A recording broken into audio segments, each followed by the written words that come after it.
We are in Genesis, starting in chapter 27.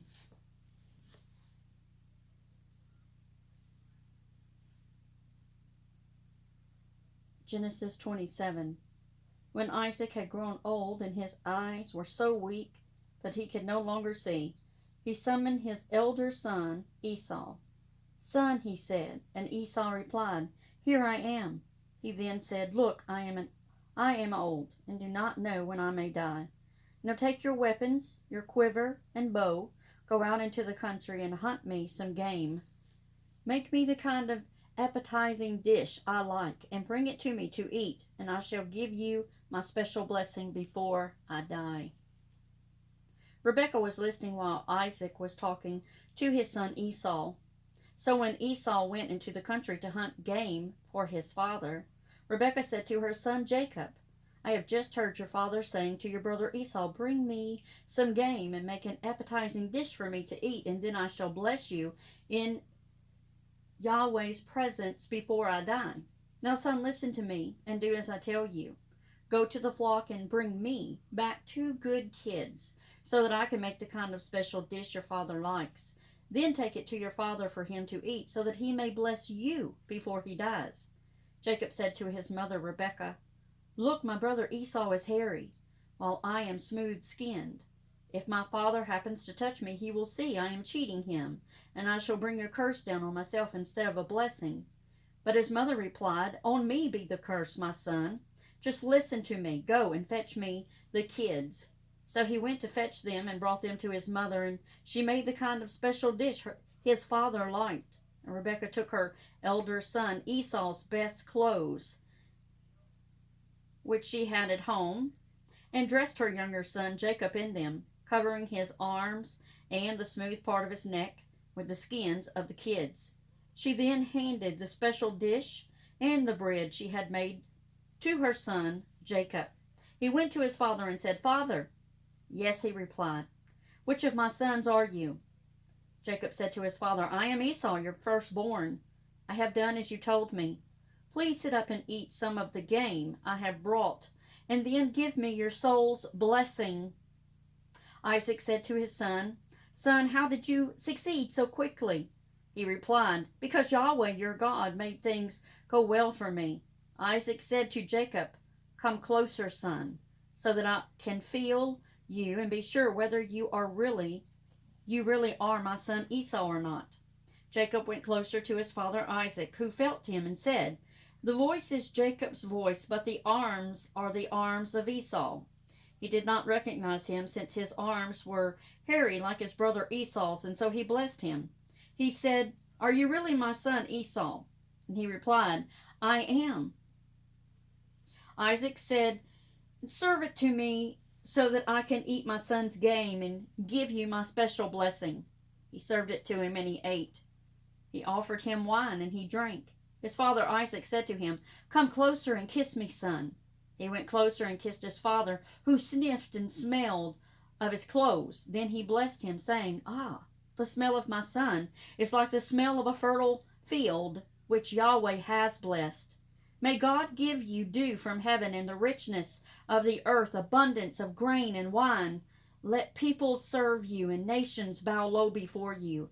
Be master of your brothers. Let your mother's other sons bow low before you. Accursed be whoever curses you, and blessed be whoever blesses you."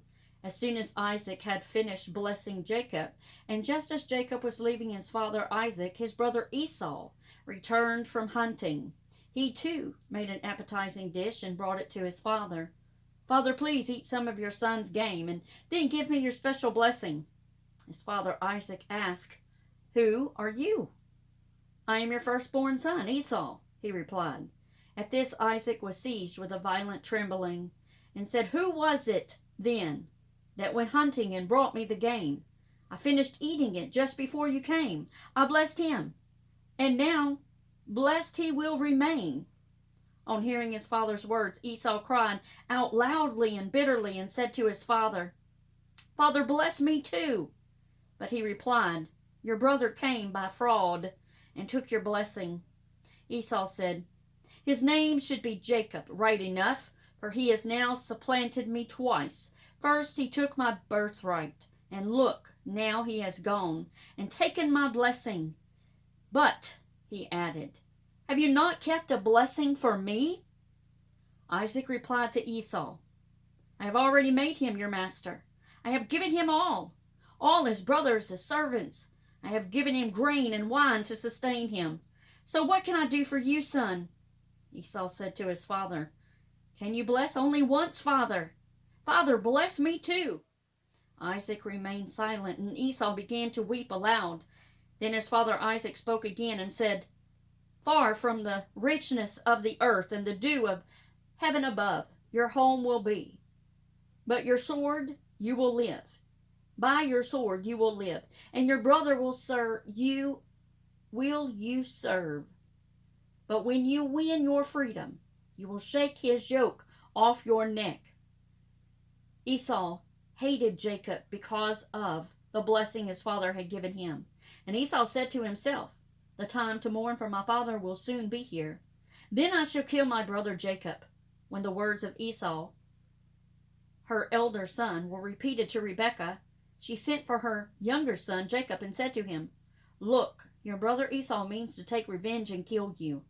Now, son, listen to me. Go at once and take refuge with my brother Laban in Haran. Stay with him a while until your brother's fury cools, until your brother's anger is diverted from you and he forgets what you have done to him. Then I shall send someone to bring you back. I do not want to lose you both on one day. Rebekah said to Isaac, The Hittite woman sickened me to death. If Jacob were to marry a Hittite woman like these, one of the local women, what would there be left in life for me? Genesis chapter 28. So Isaac summoned Jacob and blessed him, and he gave him his order.